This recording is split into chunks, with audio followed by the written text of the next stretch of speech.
And now it's my great pleasure to introduce our commencement speaker. I've told her that I can't imagine a more appropriate speaker for our college than Dr. Helene Gale. She has helped invigorate the organization with a name that says what it is and does. Dr. Helene Gale, President and CEO of C.A.R.E USA, directs one of the world's leading humanitarian organizations. And like Agnes Scott College, her strategy at C.A.R.E is built first and foremost around empowering women. Dr. Gale knows that especially in developing nations, men may think they're in charge, but women are the ones who really get things done. Under her direction, C.A.R.E has been reinvigorated with a simple strategy. If you really want to get something done right, ask a woman to see to it. Gale guides C.A.R.E's vision for a world of hope, tolerance, and social justice, where poverty has been overcome and people live in dignity and security. C.A.R.E's more than 60 years of experience working with both local communities and national governments in nearly 70 countries worldwide affirms the strength and power of women to change societies. C.A.R.E places a special focus on empowering marginalized women and girls to become forces for long-lasting social change, to improve their lives and the well-being of their families, communities, countries, and the world. Before joining C.A.R.E in 2006, Dr. Gale was director of HIV, TB, and reproductive health within the Global Health Program at the Bill and Melinda Gates Foundation. An internationally recognized expert on health, development, and humanitarian issues with a lifelong commitment to social justice and equity, she earned her undergraduate degree at a women's liberal arts institution, Barnard College. She earned her medical degree from the University of Pennsylvania and a master's degree in public health from the Johns Hopkins University. A board-certified pediatrician, she directed the National Center for HIV, STD, and TB Prevention at the Centers for Disease Control and Prevention, and served in the U.S. Public Health Service for 20 years, retiring as a Rear Admiral. While in medical school, Dr. Gale's career was influenced by an inspiring speech by Dr. D.A. Henderson, who at the time was a director at the World Health Organization and a leader of the worldwide campaign to eradicate smallpox. As Dr. Gale has put it, public health is a marriage between society and medicine. As a practicing doctor, your patient is an individual. As a public health practitioner, your patient is the community, the nation, and the world. She has traveled all over the world, most recently in Tanzania, South Africa, Peru, Afghanistan, India, and Bangladesh, to personally meet and learn from women in the communities where C.A.R.E works. No matter how you measure it, she says, women and girls bear the brunt of poverty. They are also our greatest hope for eradicating it. Improving women's lives can be the crucial first step towards creating lasting social change in their communities. Dr. Gale's leadership, vision, courage, and let me say it, feistiness, makes her an ideal Scottie, an ideal commencement speaker and role model for our graduates. We're honored and delighted she can be with us today to share her reflections with the class of 2009. Please join me in welcoming Dr. Helene Gale.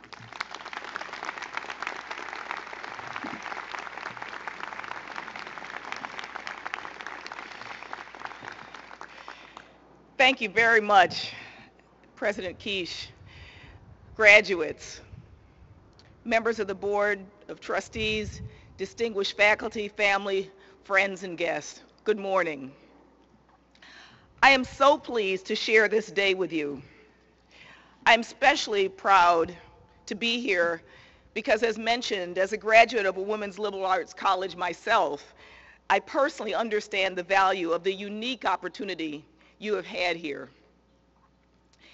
When I was invited to share my thoughts as today's commencement speaker, my directions were, of course, to be feisty and inspirational and give a feisty and inspirational speech. So I did some research and found out that the mascot for the class of 2009 is Gold Digger from the Kanye West song. Now, Kanye West strikes me as being a pretty feisty guy. So I Googled Gold Digger, thinking maybe I could borrow some of the lyrics from his song. Raise your hand if you're familiar with those lyrics.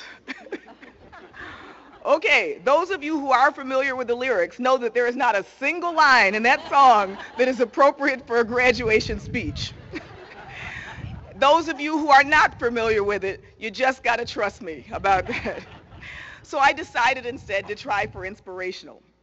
So that prompted me to take a trip down memory lane and reflect on how events have unfolded since I sat where you are now, ready to take on the world.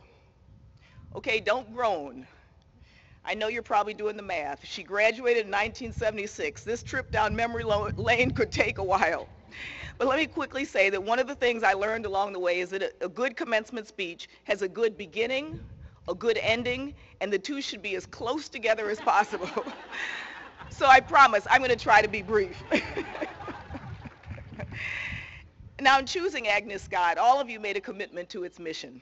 That mission, as has been said already, is to think deeply, live honorably, and engage the intellectual and social challenges of your time and the world you inherited. What a mission, and one that is as relevant today as ever. Because today, you're graduating into a complicated world, and a world that is full of paradoxes.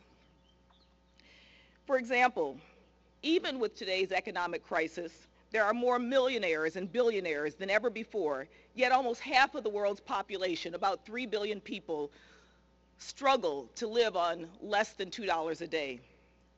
We grapple with obesity in this country, while almost 1 billion people around the world face chronic hunger. 1 billion people across our planet have no access to safe drinking water, while we can choose from an array of bottled designer waters.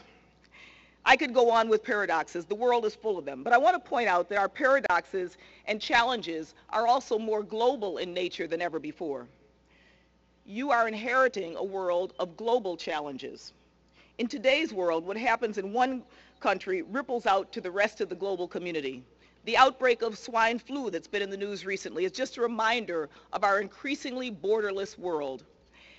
And we've seen the extent of our global interconnectedness dramatically as economies worldwide reel from the breakdown within our international financial system. But these paradoxes and challenges of the world you inherit also present immense opportunities. An opportunity for courage and creativity, an opportunity to apply what you've learned in your time here, an opportunity to choose what you want to leave, where you want and how you want to leave your mark, an opportunity to become forces for change so that you can create the world that you want to live in and leave to the next generation. This is your chance to create a world that is better than the one you inherited. These words are easy to say, create a better world. The question each of us must ask and answer for ourselves is how. My quest to answer this question started several decades ago. When I was growing up, social change was in the air you breathed in this country. Civil rights, the women's movement, the anti-war movement, liberation struggles in Africa. I saw the power of collective action causing change, and so I grew up knowing that I wanted to be part of something bigger than myself. But at that time, I also saw myself as decidedly anti-establishment. In fact, back in that day, it was easy to adopt the view that changing the world was just about being against something. Racism, sexism, apartheid, Nixon, bras, you name it. I protested it. I was against it. It wasn't until late in college that I began to see how a career in medicine and health could be an amazing path for contributing to social change, and that social change was better achieved by being for something rather than by being against everything. But believe it or not, the path I chose in health was defined at least by a commencement speech. Now, just to let you off the hook, let me point out that it wasn't any of the speeches that were given at my commencements. I admit I have very little recollection of any of these. So I'm totally prepared that this speech today may not be life-changing, and that an hour later you may well not even remember it or who gave it. In any event, the speech that helped change my life was at my brother's commencement by D.A. Henderson. Dr. Henderson was one of the leaders of the worldwide campaign to eradicate smallpox. Using the tools of public health, he helped lead the effort that took smallpox, a disease that is estimated to have claimed over 500 million lives since the time of the pharaohs, and wiped it off the face of the earth. I was simply awed by the audacity that that effort represented. His speech was an aha moment when my vague notions came into sharp focus. Then and there, I realized that I could use my health career to impact the lives of whole communities and whole populations, and hopefully impact broader social change. This led me to pursue a career in public health and landed me at the Centers for Disease Control in the mid-'80s, just about the time a new epidemic was beginning to surface. When I arrived at CDC, many people dissuaded me from working on this thing called AIDS because they thought it was just a curiosity and would probably not amount to much. Of course, before long, it was clear that AIDS had become one of the defining public health issues of our time and was also a glaring example of some of the greatest social and economic inequities our world faces, whether gender inequality, racism, homophobia, or poverty. So as such, communities and nations that have slowed the spread of HIV have done so by changing the way that people view and relate to each other. Where rates of HIV have declined, you've seen governments working constructively with marginalized populations, preachers working with prostitutes, straights working alongside gays. So for nearly 30 years, first at the CDC and then at the Bill and Melinda Gates Foundation, and now at C.A.R.E, I've looked for opportunities to use my medical and public health background as a tool to enable me to band with others to make concrete contributions addressing social injustice. That's why I'm so proud and honored to be at the helm of an organization whose mission is fighting poverty and defending dignity, and puts the empowerment of women and girls at the core of that mission. As young women leaders yourself, you know the important role you can play to bring greater equity and balance in a world that is in desperate need of harmony, greater balance, and different models of leadership. As you leave Agnes Scott and prepare to engage a wider world on your own terms, I'd like to offer a few observations on leadership to take you on that journey. Not long ago, I read a report about leadership in the Harvard Business Review. They interviewed 125 leaders of all age who were known for their own effectiveness. They found that there was a range of skills that characterized successful leaders, that there was no universal way or right way to be a leader. However, one ingredient was consistently cited as an important trait of leadership. That ingredient was not assertiveness, it wasn't decisiveness, or it wasn't team building. The most important capability, they said, is self-awareness, being authentic and true to who you are. Authentic leaders demonstrate a passion for their mission. They practice their values consistently, and they lead with their hearts as well as their heads. We are at a time in history when the world is looking for authentic leadership in all parts of the world and in all parts of society. We are also at a time when old paradigms of leadership are being re-examined, and women are the key to that. There have been many studies to determine whether and how women leaders are different from men. And though I am pretty skeptical about stereotypes and generalizations, I do think there is a truth in at least two fairly consistent findings about women leadership. First, women tend towards a consensus style of leadership, bringing people together and trying to work towards a shared vision. Research has shown that this style is better suited for leading a modern organization and for solving our current day problems than the more authoritarian style that is associated with male leadership. Second, women bring different perspectives to issues and bring different issues to the table. Women approach peace building and traditional notions of power and structure differently, and this adds balance to problem solving. Yet despite the advantages of women serving in leadership roles, we all face formidable obstacles. Research from India offers interesting insight.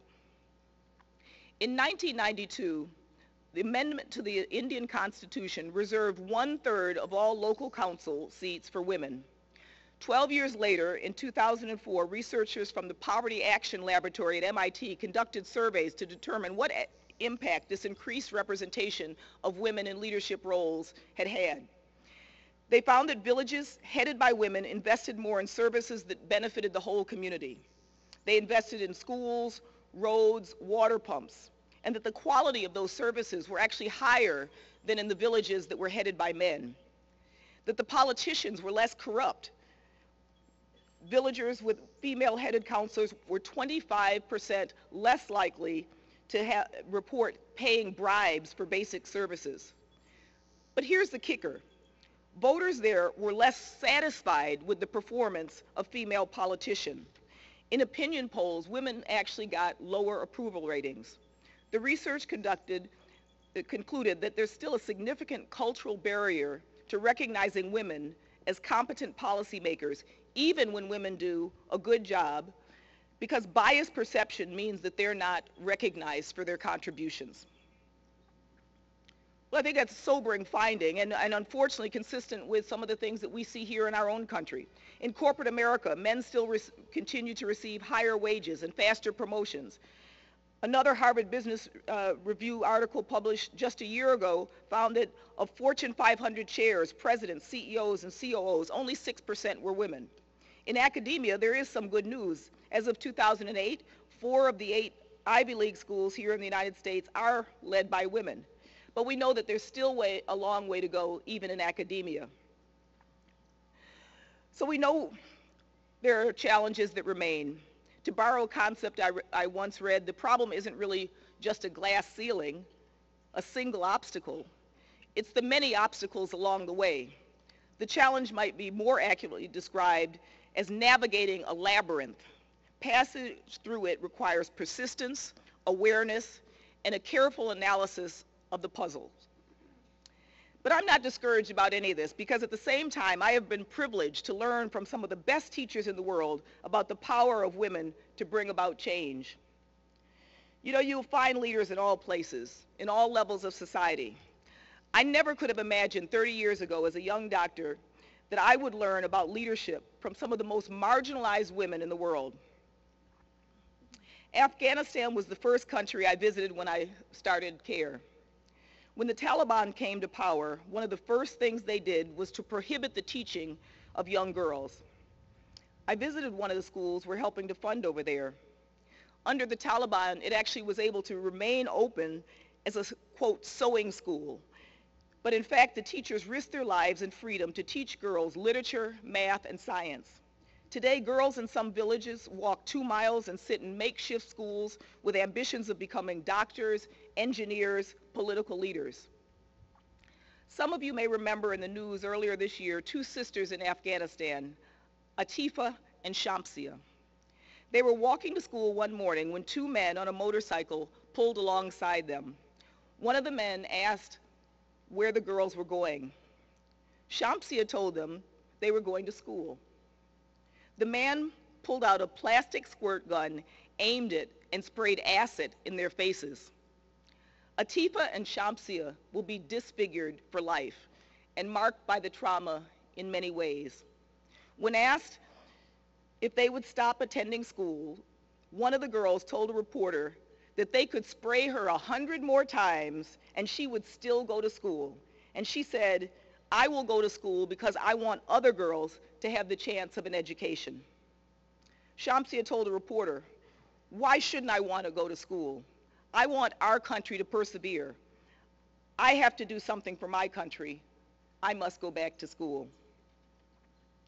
Together with you, young women like Atifa and Shamsia will be tomorrow's doctors, lawyers, teachers, and scientists. You and they will start businesses, run for office. Together, you and they will become forces for change in the world. Together, you and they will create that better world. I started by saying you are inheriting a world of paradoxes and global challenges. Your time has prepared you to turn what you found and make those challenges opportunities. The challenges are daunting, but they are also not insurmountable. Remember, you became part of the solution to creating the world you seek when you started here at Agnes Scott. And as the chapter closes, the long years you've labored, striving for marks, have prepared you to leave as part of the solution to creating the world you seek. One of the most remarkable people I have had the privilege of meeting is Nelson Mandela. So in closing, let me use a quote he used in his inaugural speech as South Africa's president. He said, "Our deepest fear is not that we are inadequate. Our deepest fear is that we are powerful beyond measure." As Nelson Mandela was enduring those long years of incarceration, he never lost his faith that he could help change the world. That same spirit was found in the townships of Soweto in South Africa, among the poor women who struggled against so many forms of adversity, but sang a song over and over with this verse: "We're the ones we've been waiting for," reminding themselves that they too had an important role to play in the future of their society. So those two thoughts contain everything that I want to say to you today. The challenges the world present to you are great, but so are you. This is the moment you've been waiting for. And as the world waits for people of talent and vision to bridge the yawning chasm between what appears inconceivable and what we hope to make inevitable, realize that you're the ones you've been waiting for. You are the members of the Black Ring Mafia. You are powerful beyond measure. The world awaits your spark. This is your moment. Congratulations.